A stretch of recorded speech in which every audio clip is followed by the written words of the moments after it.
Hey folks, All Out the One here. Welcome to another video. As some of you may know, I've been riding bikes for a long time now, and it's always a good idea to have some kind of emergency kit for your bike or vehicle, or any vehicle. So this is mine. As always, this kit is a work in progress, so it's pretty much complete, and it's going to cover most of my needs. There is one or two, possibly two items that I need to add to this kit, but I think it's a good sturdy kit and does the job. Now, as you can imagine, with a motorcycle kit, space is at an absolute premium, and weight.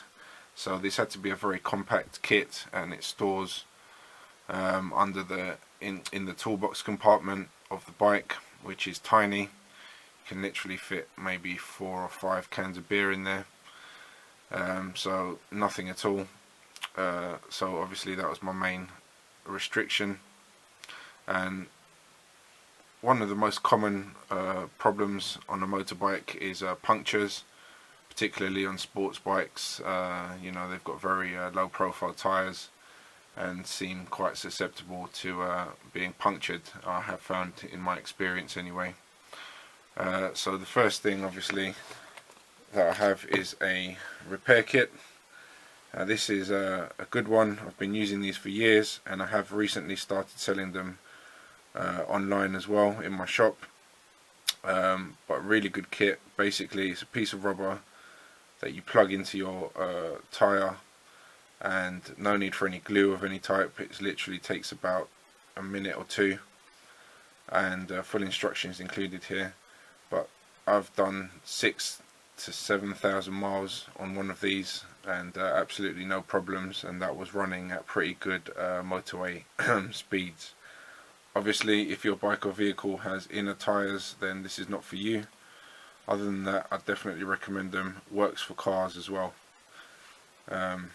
So that's probably the most common problem I have with my bike, is punctures, etc. In fact, once I was by the side of a road with a puncture, and there happened to be a lorry driver there who actually gave me some air, so I was able to repair right by the side of the road, and I was probably stood there for about 20 minutes in total, and subsequently the guy became a good customer of mine, so that was a nice little interaction there.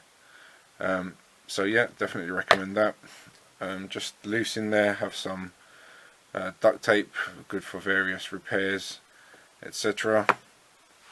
Alongside that, we've got a Krieger bag. This is designed for motorcyclists. It's quite waterproof to a large degree. Has a belt loop here, so you can carry it externally, so you can access your, for example, credit cards and wallet, etc., without having to delve into the depths and unzip all your biking gear. So just on the outside we have this back pocket here, which is largely waterproof. And inside here we have a bunch of hand warmers. If you've ever broken down somewhere lonely in winter as a motorcyclist, you're very exposed. Obviously you don't have your car to sit in, although obviously sitting in your car is not recommended during a breakdown by the side of the motorway, but smaller roads you'd probably be okay. But yeah, it's good to keep warm. You know, in winter conditions, when I've been out there -5 waiting for breakdown emergency services, it's not a joke, especially that it took 2.5 hours to come. Won't mention the company, AA.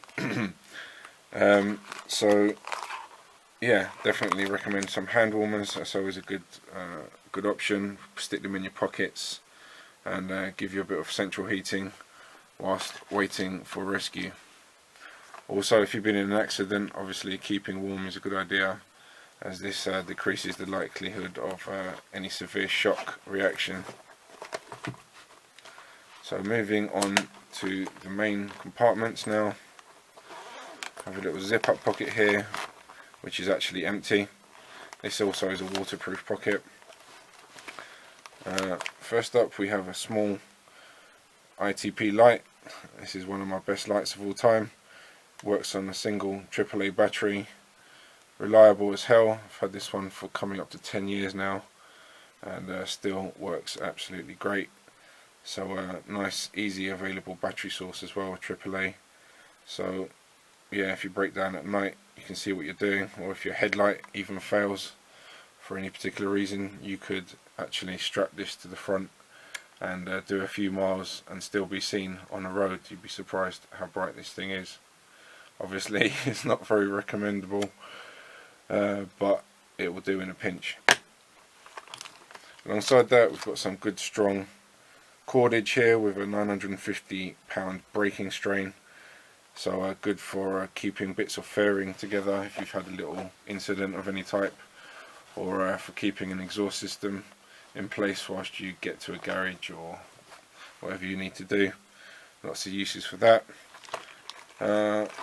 Also have a few of these quick ties, zip ties, just again for keeping anything on the bike if it's come loose or has been damaged in any way.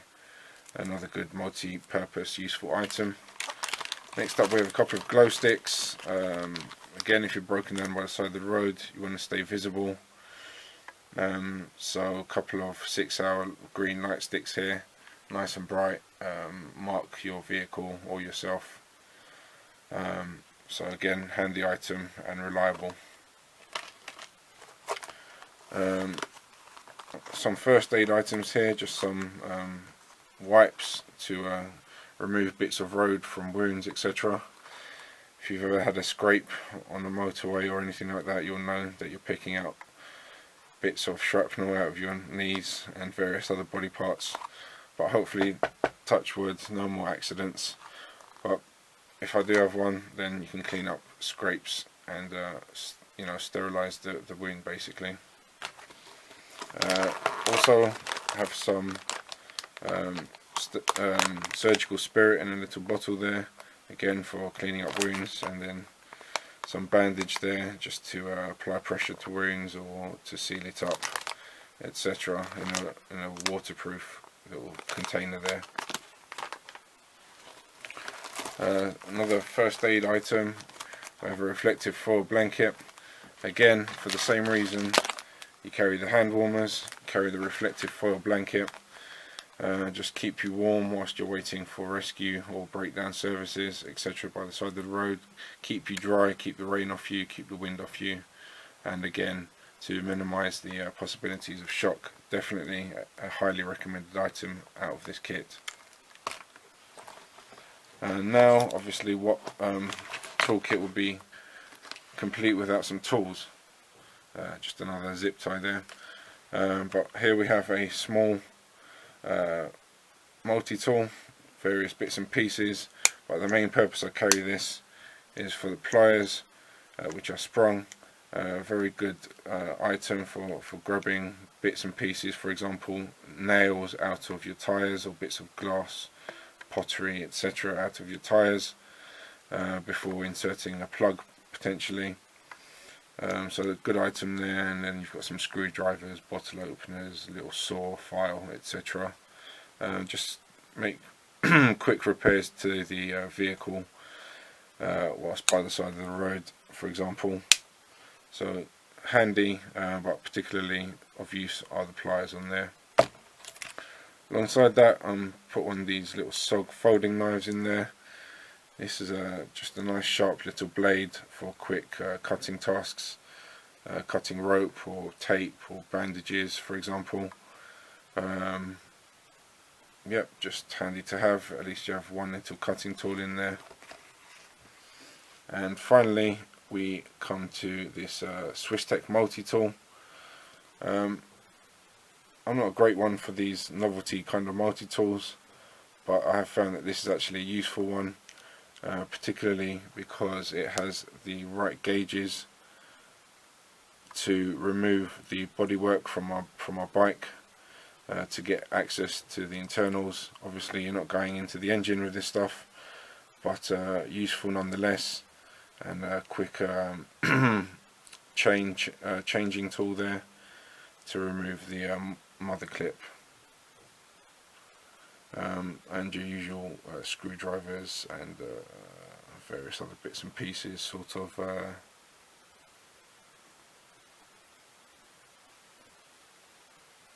wrenches of various sizes, but it's just a nice compact way to carry all these tools and sits nicely within this kit.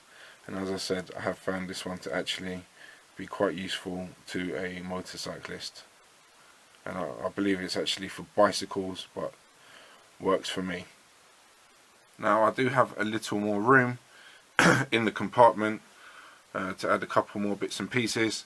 One thing I think I should have in there is some kind of signal to put in front of the vehicle, so oncoming motorists can see that there's a problem by the side of the road. For example, the triangle that you'd normally keep in your car, but I need a more compact equivalent, and I do have something in mind. I think that is something that is quite important to have in this kind of kit. Can do the job in a pinch with the light sticks, but not quite as effective. I have thought about adding food or drink sustenance of some type to the kit. Unfortunately, the problem is with the compartment it gets really hot, and obviously really cold in the winter, so the food would perish really quickly, so it's not really worth it. Yeah, I would really appreciate anybody's suggestions to adding anything to this kit. If you can see I'm missing anything vital, then I'd be interested to hear about it. If you've liked this video, please hit the subscribe button. Your support and help are genuinely appreciated. Also, please don't forget to check out my shop, alphabushcraft.co.uk. So this has been my motorcycle emergency breakdown kit, stroke accident kit. I hope you've been inspired and got some ideas for your own kits. As I said, it's always a work in progress, so definitely, well, I'm sure there's room for improvement to some extent, but I think the core problems encountered by a motorcyclist, apart from shit drivers, is basically solved. Hope you liked the video. This is All Outdoor One, signing up for now. Thanks for watching. Take care. And stay safe on the roads out there. Watch out for those lunatics.